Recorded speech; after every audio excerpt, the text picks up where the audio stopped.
2015 has felt like a changing of the tides for the UK's urban music scene. Grime and UK rapper at a well-documented all-time high, with mainstream interest in London street culture peaking like it never seems to have before. But what about cities outside of the capital? While London's scene thrives and grows, I want to explore the movements going on elsewhere, to shine a light on the lesser-known torchbearers. These are Rap's Roads. I'm in Bristol, a musically rich city with a history of trend-setting across the arts. Renowned for its street art, trip-hop, bass music and so much more, it seems strange that the urban music here doesn't seem to have taken off on a nationwide level. While the underground sound of the 90s became iconic, with artists like Massive Attack laying down a sonic blueprint, as well as the continued success of bass music here, no one else since from the urban worlds has broken through. I want to find out exactly what the scene in Bristol is like right now, and try and get to the bottom of why, from an outsider's perspective, the scene is floundering.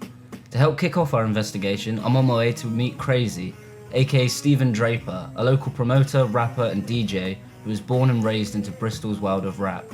Having set up local labels, appeared on Don't Flop, and most recently started up a talent showcase event called Word Life, featuring the best of local MCs and international ones too, he seems like the right person to point me in the right direction.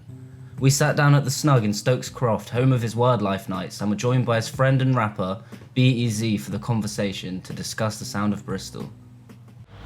Is there like sort of a real sense of community in the rap scene here then? Obviously St. Paul's and Easton are the two hotbeds, like you said, they're next to each other. People like yourselves, is that an important role? Yeah, but there isn't really, is there? Like, there is if you're in the right crowd, yeah? But yeah, it's really divided. I think, it is quite... without trying to sound big-headed, I'm like a bit of an anomaly. Like, I mean, there's a few more people coming up a bit like me, you do know everyone, but like, you've got your ends people, you've got your real shotter people, you've got like you've got your skateboarders, you've got your really sneaky like white boy guys, you've got every different kind of crew. No, nothing to be ashamed of, you are, isn't it? Do you think then, say 10 years time, there might be someone from Bristol who is sort of big on a national scale? Fucking hope so. Yeah, there will be, 100%. I put my money on it. Definitely. Yeah. Whilst we were at the Snug, Crazy got us in touch with King Aggie, one of the most locally renowned rappers from Bristol who hails from St. Paul's. St. Paul's has become a somewhat infamous area and is certainly one of the most culturally diverse in Bristol. The streets of Paul's were home to serious rioting in 1980, the result of increasing tensions between police, locals and yardie gangs, many of which operated out of the Black and White Cafe until its demolition in 2005, a place named as Britain's most dangerous hard drug den by The Guardian. I wouldn't mind touching on your name, King Aggie. Yeah. That don't derive from music. No, I have an idea of where it's come from, but if you'd like to explain sort of why you've chosen that name and what it means and where it comes from. I didn't choose it. It was given to me. Okay. And it's from before music. You know what I mean? It's gang affiliated. Right. I was a leader of a gang known as Aggie Crew. Some elder gangsters started calling me King, just used to call me King Aggie when I used to go on the line and that. And it just stuck from there. Right. Speaking of the Aggie Crew, I know it's been knocked down now. What can you tell me about the Black and White Cafe? I think there was a lot of publicity on it, obviously about 10, 12 years ago. Yeah. But you familiar obviously with it if you were? Well, I think it was a good place, to be honest. You know what I mean? I know enough drugs used to be dealt there and things like that, but that happens in other places now. It ain't no different. Yeah. You know what I'm saying? That was just a famous one, innit? Do you know what I mean? And yeah, there's somewhere where we could go, and basically it was a different place to what it is now. Yeah. Yeah. You know what I mean? There was a lot more community based, and you know what I'm saying? Yeah. You would be like if you walk through St. Paul's now, nobody would know if you walked through there 100 times or just first time today. You know? Right. 10, 15 years ago, we'd have known this is the first time you walked through there. You know what I mean? And so would you. Yeah. How did it get to that point that everyone knew about it? Because of the riots. Because the riots, that was the St. Paul's riots. Yeah, right? When the riots was on, they couldn't get to the CAF. Yeah. You know what I'm saying? They couldn't get around to the CAF from all sides. The police were talking about. Yeah, right. That was the place where everyone stopped on this, you know what I'm saying? So it's famous just for that alone. You know what I mean? And then because there would probably be a point where if you went into the CAF, the police wouldn't follow you in. You You know what I'm saying? That would be like in the 90s then. And they scared. Yeah, they wouldn't follow you in the calf. You know what I'm saying? So it was like a getaway spot for people. People that don't even used to go to the calf would just run to the calf in it and use it. Right. Which they shouldn't have, but the police might stop and not chase them. You know what I mean? So when they got the power, so when the yardies came and they felt like they could just go in there, they go in there a lot and raid it, innit? Yeah. You know what I mean? But all of that's good for me because all of that is where my thoughts come from, you know what I'm saying? I mean, Yeah. But, I believe if the music's good enough, yeah, you can't stop it. Pay pussy up people properly piss. Pop pistols to pow to pass through brisk. Cause we're permanently pushing pussy past our penises. Pesetas, papers, peas, kings and queenesses. Paid, passion is pricey, pain to push plans. Parole probably poses pain to push man's pass. Pop, pen and push pass. Pumpy pairs, power pass on the ass. I'm Pepper Light, Peter Crouch, pick your pouch. I'm the people's pick me out. You're a pickpocket, paddy whack, padlock it. I'm a padlock picker. Picasso paints portraits. Pussy not of your mates. Pose to put my peeps in props. Pussy see you four mates. I'm probably protecting projects from post to east. Properly preaching peace. Pose as a priest. Please put the pics and the pokes and push it in the pie. Pose problematic, cool static man. Push it in your eye. Don't panic. It's probably pro-volcanic. Let the king man it. From talking to Crazy, it seems that there is no defined sound in the urban scene in Bristol. He said there's street people, skater guys, grime kids and straight hip-hop MCs, a diverse range of people and sounds. One thing that is clear, however, is it all seems to come from the same place as grime and hip-hop does universally. Deprived areas, racial tensions, struggle. The artists in Bristol are trying to break free from gangs and the drugs and all that other stuff and tell their story too. Next up, I want to take advice from Crazy's words and speak to every kind of character the scene here has to offer. On that note, we're heading to Res One's house, a member of hip-hop collective Split Profits, who have their roots firmly in skate culture. So, first of all, I kind of want to run through the whole Split Profits thing, your collective. Mm-hmm. How long have you guys been running through that? How did you all meet, etc.? Most of us met through school, or like through. Actually, no. Most of us met through skating. Whereabouts was this? Dean Lane. We basically all grew up around Bedminster. Dean Lane's like the heart of the Bedminster, like skating, graffiti, culture, whatever. It's kind of like the place where everyone goes. How did you sort of transition into music? Was it just through like the graffiti and that? It's kind of the old school originating. Yeah, like, kind of. Yeah, it was kind of that. I mean, like I was doing graph and shit, and we were bombing a lot. And then I met two guys from Evermore Sound, which is like, obviously they weren't in Evermore Sound at the time, but they're like a dub collective from Bristol now. And at the time they were rapping, and I didn't know they were rapping, but one of them's older brother was a guy called Soze, who's like one half of Sayfire, which at the time was like the illest crew in Bristol. I didn't know about them. I had a tune, and it's a joke story, right, real story. I had a tune on my iPod. Yeah. And we'd broken into some building up in Clifton to make a skate park, and I was there spitting these bars like, yeah, and he's like, yo, that's my brother. I was like, fuck off, is that your brother? Like, I downloaded it off LimeWire, like, it's definitely not your brother, man, shut up. Yeah. LimeWire. And he's like, no, it is my brother. And then he told me that he spat, and I was like, fuck it, if you spit, I'm gonna write bars, you know what I mean? If you can do it, I can do it, kind of thing. Right. And then yeah, progressed from there, like. Yeah. Like growing up in Bedminster being a skater wasn't easy, like.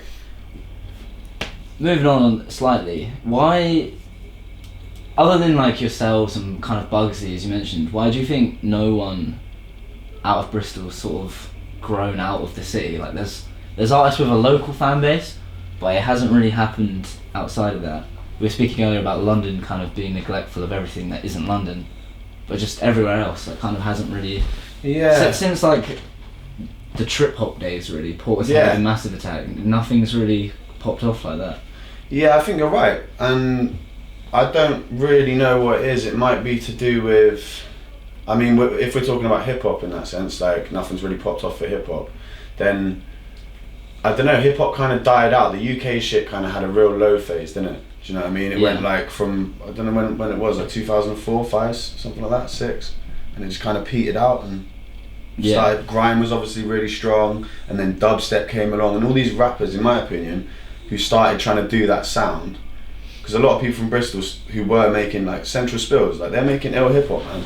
Like I've got ratings for them still and what they do, but they all started doing the dubstep thing, and everyone kind of changed with what was happening in music rather than sticking to the boom bap roots. Like I did an interview the other day and someone was like, yeah, but you have a Bristol sound. It's hard to put your finger on what a Bristol sound is, but obviously the Bristol sound that came before us, that people will always say that's a Bristol sound, is the trip hop. Right. Bristol invented trip hop, do you know what I mean? Yeah, It kind of came from this area, so that is to a certain level the sound of Bristol, but that's quite an old sound in Bristol now.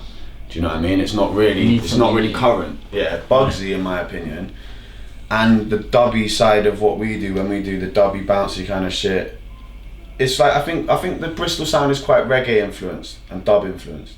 I think there's a massive like part of that influences our sound from our city, do you know what I mean? Especially with Buggsy. I think when I hear Buggsy, I think Bristol, do you know what I mean? It seems like people don't want to work with each other sometimes. You know what I mean? People don't want to give other people a chance This to is be like, exactly come through what with Crazy me. said. Yeah. There's not like a unity in Bristol necessarily. Everyone's trying to do their own thing. Yeah. And in fact, you guys were the exception. He mentioned that you guys came together and created this collective to move together. There definitely does need to be like unity and unison between the artists, because it's all good having a local following, but if you then combine everyone's local following, like alright cool, we're working together, so that's going to give my fans to you and your fans, you know what I mean, we'll swap fans or whatever. Right. That's the best way to do it. Shit, yeah, look, yeah.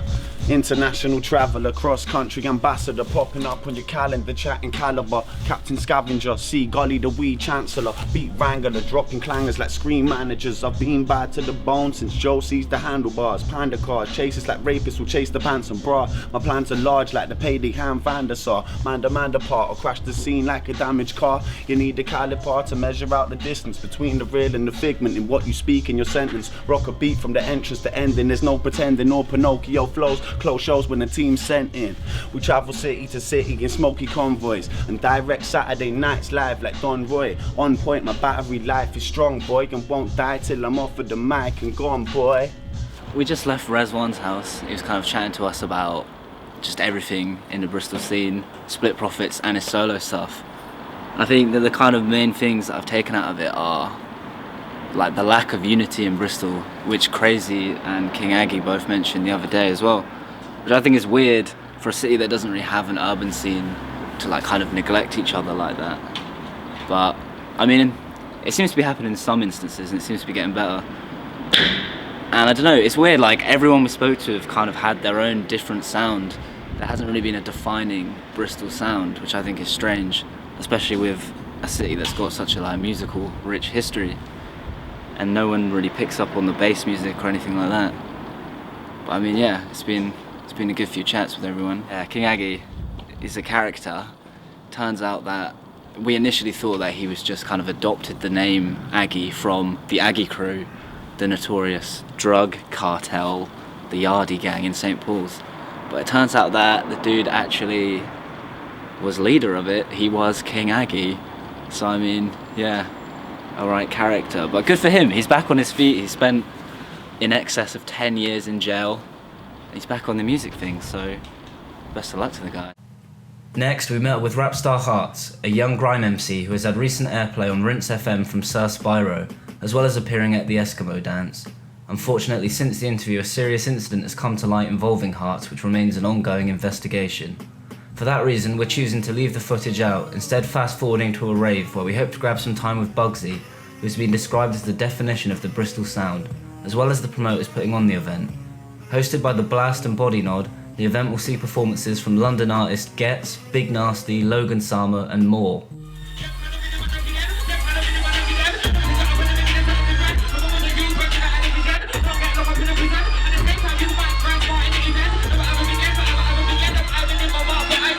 While the party was going on, I managed to grab Manga for a quick conversation, member of the legendary grime crew Roll Deep and a forerunner in the London grime scene.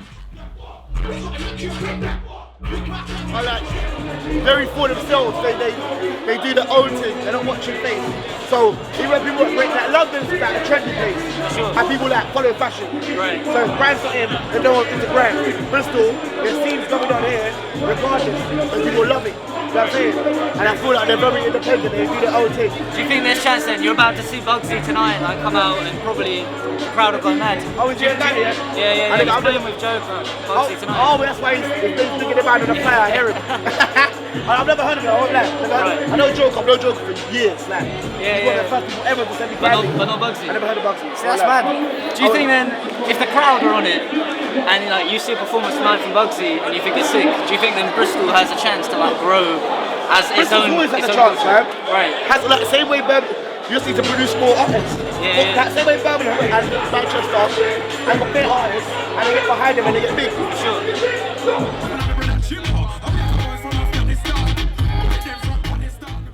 After more than a few beers backstage during some mental sets, I snuck into a back room with Buggsy, the man behind Body Nod, and an ever-present guy in Bristol's grime scene, as well as co-promoter Rob from The Blast.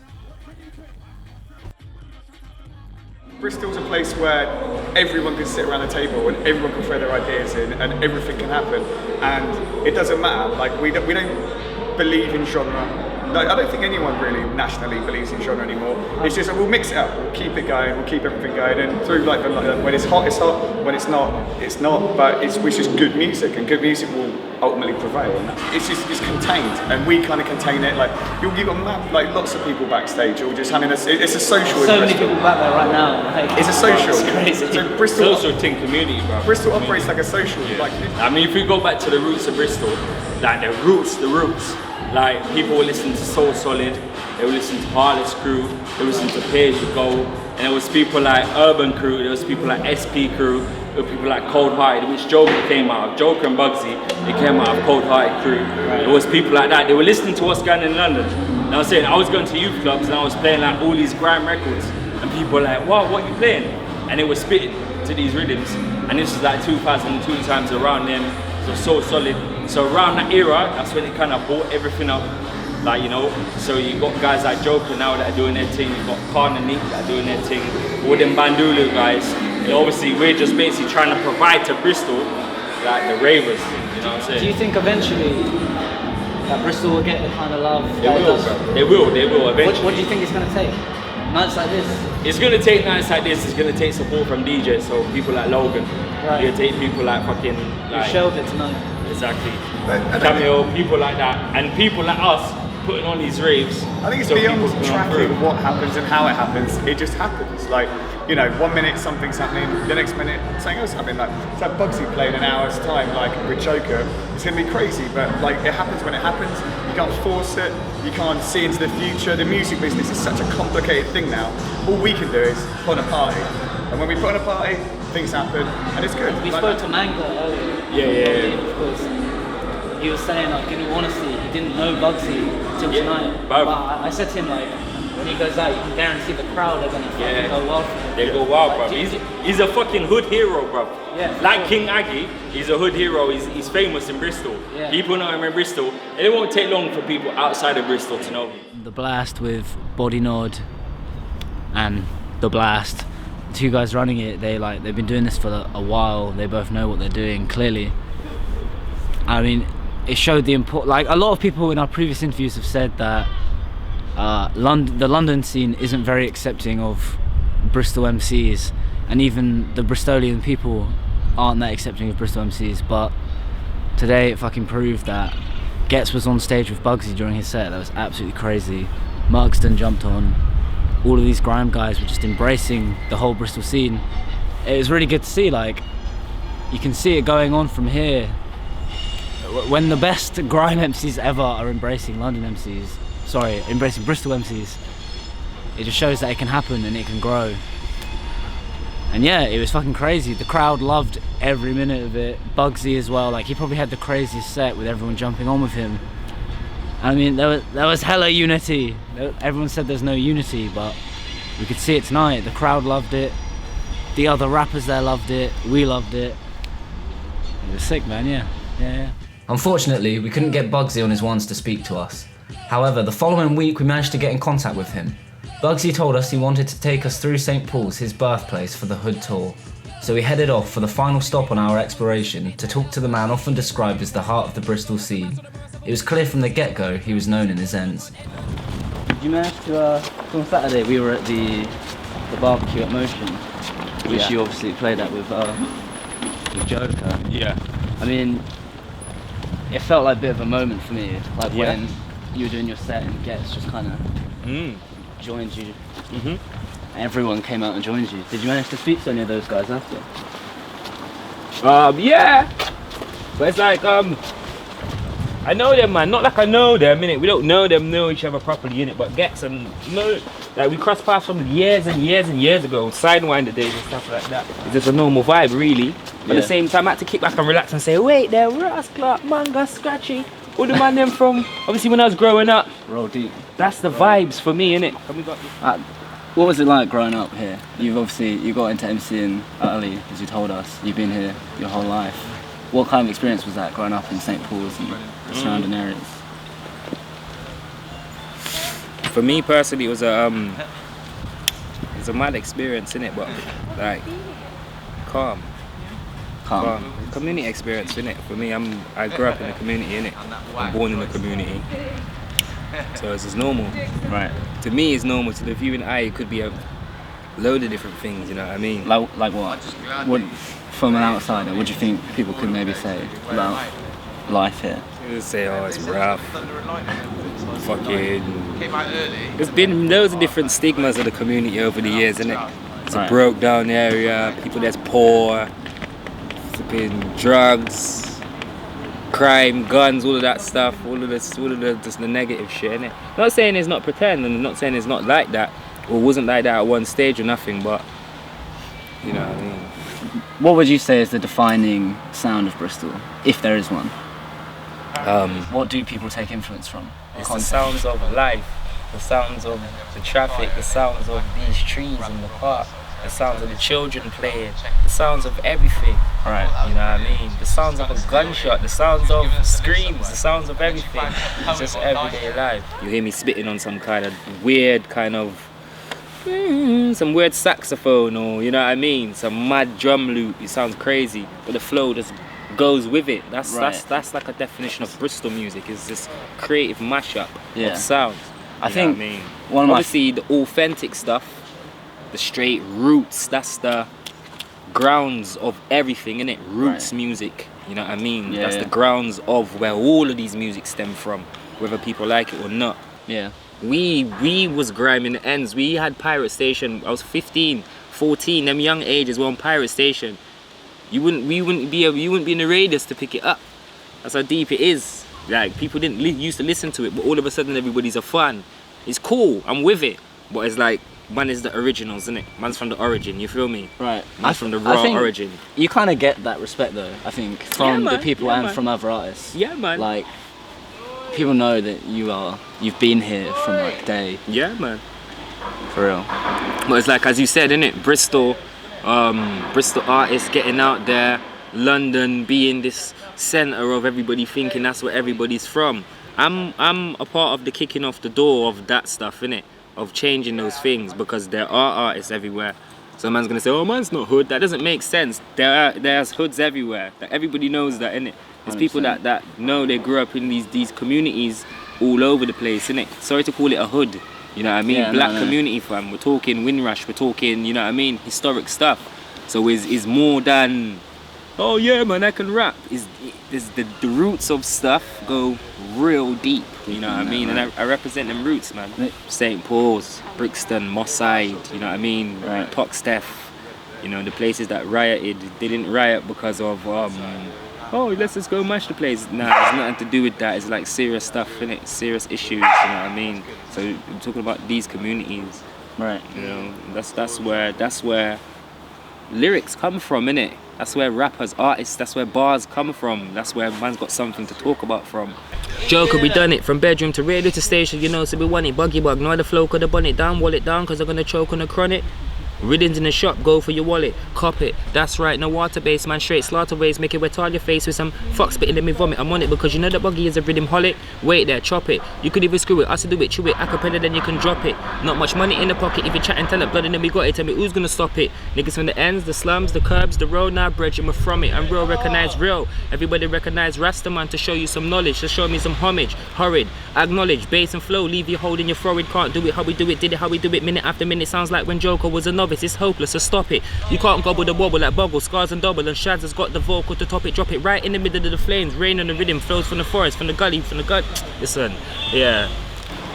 It's like the line between Pause and Eastern, right? Nah. No? I've been told that's the front line now. Is it? There ain't no line. Apparently. There ain't no line. There ain't no line. Ain't no line. There's a bridge. The bridge is on the road, though. There ain't no line. What did this used to be like then? Front line here. Crazy. That's what I'm saying. Crazy. There's a place not even my dad used to want me to be there when I was younger. I get told off if you see me standing up by the front line. What the fuck you doing down there? What? Well, not swearing like that, but if you like, what you doing down there, you know? Yeah. Move from round here, sir. Move from round here. You're not in a business round here. Move from round here. Listen. Do you think, is it important to you personally then that you, like, your career goes outside of Bristol? Is that something you're not interested in at all really? I know obviously it's happening nationally and around the world as you said, but is that something that's personally important to you, or do you not really care if you're just repping Bristol and making another chapter of history for here? Well, when I started to get out there, people started to say, oh, you're putting Bristol on the map, these kind of things, and when I was performing out of town, and I didn't really understand it, you know what I mean? And obviously I've got a bit older and time's gone on, I've done more stuff, you know what I mean? I kind of understand where people's coming from and the love and the respect. I've done a lot of stuff just for doing it, I didn't even realise I was doing it, like, you know what I mean? Obviously, I've always wanted to put Bristol on the map, innit, to make people know there's artists outside of London, so to say. You know what I mean? I remember in early times performing, I'm in London, going to certain places, I'm smashing it, innit? People's coming to me, oh, what part of London are you from? I say, I'm not from London, I'm from Bristol, innit? But what do you think it's going to take for like Bristol as a city generally to be really recognised? I mean, like, other than London, I mean, Birmingham's kind of known now. Manchester have got their thing going, Buggsy, Malone and those guys. Mm-hmm. What do you think it's going to take for here? For like a whole scene to be popping off, rather than a few individuals? Like it's good that you mentioned Buggsy Malone from Manchester, because it's like his support. That's one thing I noticed from him, is like his whole town supporting him. Right. That's just what's supposed to happen. The money on the map movement is a movement which is pushing him through, as well as his talents, you know what I mean, what he's bringing to the table. So that's a key thing, you know what I mean, it's your whole town supporting you. I'm not like taking shots saying, oh, my town doesn't support me or anything like that, but little things like that, definitely a big push. It helps things, you know what I mean. Yeah, for sure. Manchester's not small neither. No. It's a big place, you know what I mean, so that's a good look. It's definitely a good look. What do you think the future has for Bristol scene? Is it positive? Yeah, we've had people from Bristol go far already, innit? We've had Massive Attack and people say Tricky. I've never listened to these people, no disrespect to them, but these are names that get called up from generations from before, you know what I mean? And these people have gone, you know what I mean? Ronnie Size, all these people that's gone far, you know what I mean? And am I gonna take it there? Who knows? Who knows, innit? Who knows? So there it is. Although still burgeoning locally, Bristol's rap scene has many positives to go on, with several individuals putting the city on their back to bring it to new places. Although there is no defined Bristol sound like I expected, that isn't a bad thing. The scene here is diverse and wide-ranging, something that could prove to be vitally important. One thing that is for sure is that the scene needs to unite and support each other. Most people here come from similar situations and want similar things. Areas here are rooted in community. If the rap culture can do the same thing, there is no doubt Bristol could grow to be a trendsetter once again.